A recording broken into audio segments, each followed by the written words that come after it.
If I disappeared tomorrow, no one would notice.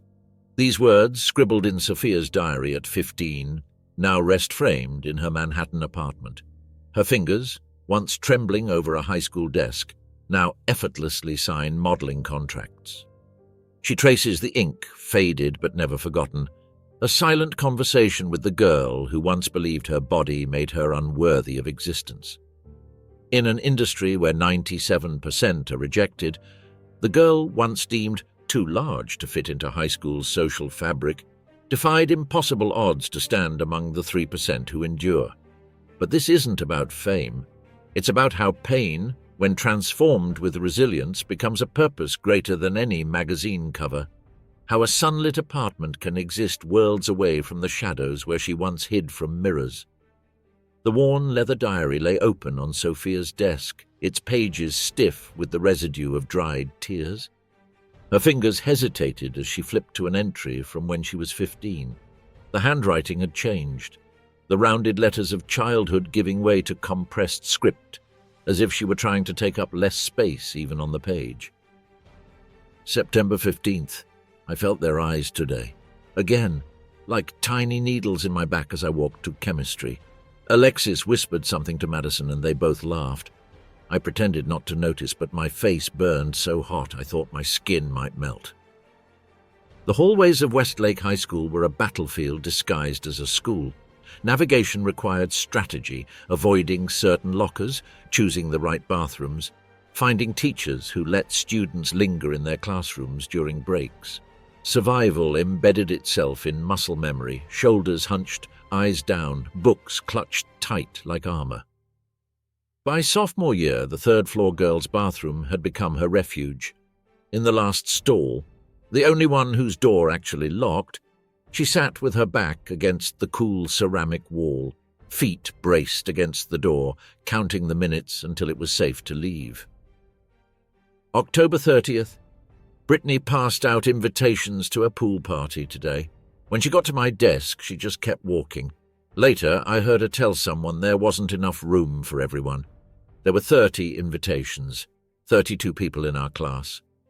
These moments weren't just rejections, they were erasures. The yearbook committee claimed her photo had been cropped due to framing issues, but she later realized they had cut out her body entirely. The standard issue English class desk pressing into her sides was a daily reminder that she didn't fit. December 5th, Mom left another diet book on my nightstand. This one has before and after photos on the cover. I hate that she never says anything outright. Just these silent little messages that she sees how disgusting I am.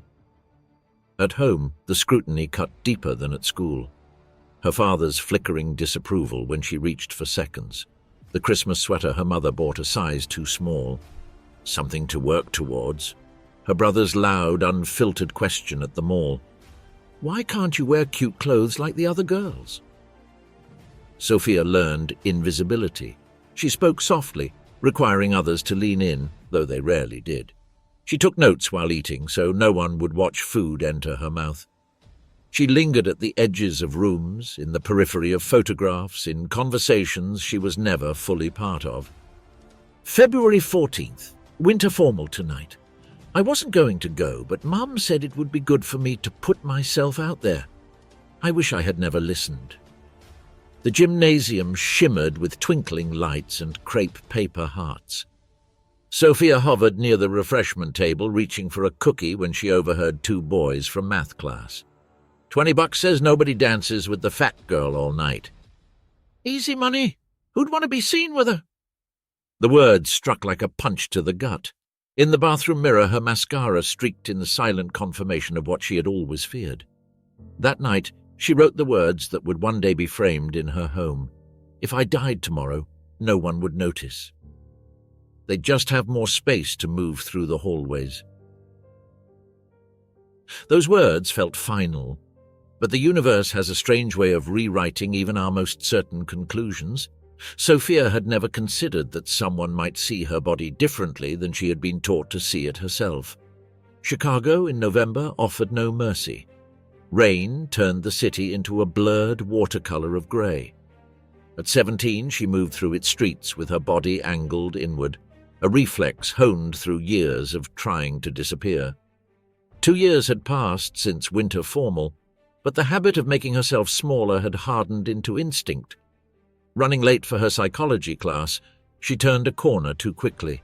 The collision happened in an instant, her shoulder against someone else's, a startled gasp, hot coffee spilling across their coats. "I'm sorry," she stammered, eyes fixed on the pavement, bracing for disgust, for annoyance, for the cutting remark that always followed. Her hands fumbled in her bag for napkins, but the sharp words never came. "These things happen," a voice said instead. "Are you all right?" Sophia lifted her gaze, cautious and confused. The woman before her stood poised, despite the coffee staining her expensive-looking trench coat. She was studying Sophia, not with dismissal, not with disdain, but with something else entirely. "Have you ever modelled before?" A hollow laugh escaped Sophia's lips. "That's not funny. I'm not joking," the woman replied. "I'm Elaine Winters, with Horizon Modelling Agency. We're expanding our plus-size division, and you have exactly the kind of presence we're looking for." Sophia took the business card on instinct, convinced this was some elaborate prank. It sat forgotten in her coat pocket until laundry day. Finding it again, she traced the embossed lettering, suspicion and curiosity waging war within her. The rain tapped against her window as she searched the agency online. It was real. For a week she hesitated, dialed 6 numbers before hanging up, rehearsed the conversation in her head. "I'm the girl you met in the rain. No, you probably meant someone else." But on the 8th day, as another downpour matched her mood, something shifted. If no one would notice her absence, what did she have to lose by being seen? This is the refined version of the first 3 sections, keeping the same number of words while enhancing the emotional weight and pacing. Would you like me to continue with the same approach for the rest of the text? Here's the continuation, maintaining the same depth, pacing, and emotional resonance. No punchline came, no cruel laughter. Only something far more terrifying, an invitation to stand before the world without apology. The journey from hunched shoulders to deliberate presence required dismantling beliefs etched into both mind and muscle. It began under the harsh exposure of a photographer's studio, where nowhere to hide became exactly the point. The room was stark, white walls, unrelenting lights, every shadow erased. Each inch of brightness felt like an accusation, as if determined to illuminate every flaw Sophia had spent years concealing. She stood frozen, her body instinctively trying to shrink. Marco, the photographer, watched her without expression, his silence more unsettling than criticism. "You're protecting yourself from something that isn't here," he said at last. A makeup artist, Gia, worked around her like a hummingbird, murmuring about her incredible cheekbones. Sophia flinched at the compliment. When Gia tilted Sophia's chin up, she whispered, "You have eyes people would kill for. Stop hiding them." The first shoot felt like an excavation of every insecurity. Each time Sophia instinctively tried to conceal herself, Marco intervened. "The camera sees what you believe about yourself," he told her. "Right now it sees someone who thinks she's apologizing for existing." When he showed her the test shots, she barely recognized the woman in the images. Not because they had been edited, but because they captured moments when, however briefly, she had forgotten to disappear. In the weeks that followed, Sophia worked with Daria, a movement coach with the precision of a ballet instructor. "Your body is an instrument, not an apology," Daria reminded her whenever she slouched, her muscles resisting the unfamiliar stretch of standing tall. Sophia struggled. The industry was less patient. At her first casting call, the designer pursed his lips. "She's too big for the straight sizes, but not quite right for plus," he said. Sophia stood motionless as they discussed her body like an ill-fitting garment. The rejection arrived days later. "Lacks the confidence our brand requires." That night, frustration boiled over into a phone call home. "I don't know how to be looked at," she sobbed into the receiver. "I spent my whole life learning how not to be seen." Silence. Then something cracked open on the other end of the line. "I'm sorry we ever made you feel that way," her mother said. The conversation stretched into the early hours. Regret surfaced in half-broken confessions, her mother admitting the ways she had projected her own body insecurities, her father struggling to articulate his guilt over careless dinner-table comments.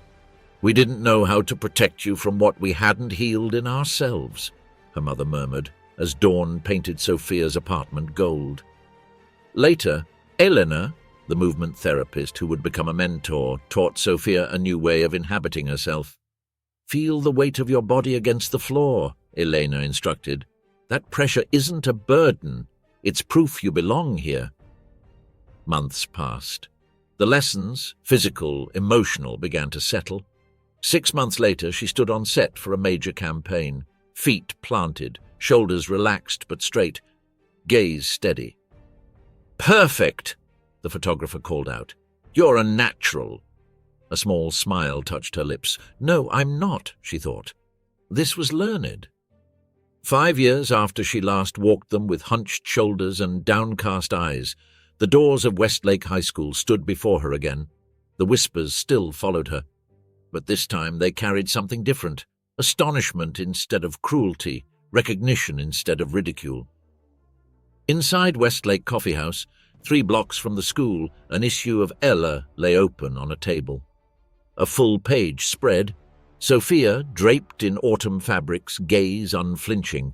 The barista kept glancing between the magazine and the real woman sitting across the room, as if struggling to reconcile the two. Sophia Collins!" Amanda Reeves, former head cheerleader, one of the architects of the winter formal humiliation. Sophia lifted her eyes. "Hello, Amanda." Amanda shifted uncomfortably, her latte clutched too tightly. "I almost didn't recognize you," she said, though they both knew that wasn't true. Sophia hadn't changed. She had simply stopped hiding. The words that followed were a mess of awkward compliments and half-hearted reminiscing. She spoke of how things were back then, sentences trailing off into unspoken apologies. Sophia said nothing. She had no interest in rehearsing the past with someone who had never suffered its weight. Later, as she walked toward the school, she noticed how differently she occupied space now. Her body had not shrunk, her presence had grown. Inside the auditorium, rows of students faced her. Their energy was restless, half curious, half distracted. She scanned the crowd. In the back row, a girl with auburn hair sat hunched forward, disappearing into herself. 3 rows ahead, a boy with glasses stared at his hands. Others, too many, held the same protective posture Sophia had once perfected. She didn't tell them about magazine covers or contracts. Instead, she told them about the third-floor bathroom, about the diary pages soaked in tears, about the weight of carrying shame in her own skin. When she finished, a line formed. The last to approach was the auburn-haired girl. She hesitated, eyes flickering downward. "They say the same things to me," she whispered. Sophia recognized the quiet tremor in her voice. "Would you walk with me?" she asked. They moved toward the library, settling into a sunlit corner between the history and literature shelves. "May I see your hands?" Sophia asked. The girl hesitated before extending them, fingers curled inward, palms down, posture locked in defense. Gently, Sophia turned them over, palms up. "These hands will build your future," she said, "not their words." The warehouse stood as a testament to transformation, not just Sophia's, but of an industry she was determined to reshape. The freshly painted sign read, "Embodied Agency." The name itself was an act of defiance against a world that had long treated bodies as objects rather than expressions of power. Modeling had given her visibility, but visibility meant nothing if it didn't open doors for others. The industry met her vision with resistance. Investors dismissed it as too niche. A venture capitalist suggested she focus on modeling while she still could. Then came Regina Winters, retired fashion editor, industry veteran. "This isn't charity," Regina had said, sliding a check across the table. "This is evolution." Within months, the warehouse transformed, a space where models of all sizes, backgrounds, and identities found not just opportunities, but belonging. Embodied Agency's first campaign redefined the industry's expectations. 35 models, diverse in age, shape, and history, captured in real, unposed moments. When asked what message she had for those who still struggled with body shame, Sophia answered simply, "Healing isn't just learning to love your reflection. It's creating spaces where others don't have to suffer like you did. Turn your pain into architecture. Build sanctuaries where people can exist without apology." The mirror was no longer an enemy. In the soft amber light of her apartment, Sophia stood before it, unflinching. On her nightstand, the worn leather diary lay open. Tonight's entry caught the lamplight. "Today I watched Mia stand before the camera for the first time. Her hands trembled, until I showed her mine once did too." Beyond the window, city lights flickered, each one a life unfolding. Sophia's silhouette stood clear against the warm glow, no longer hiding, illuminating paths for those still lost in the darkness she once knew so well.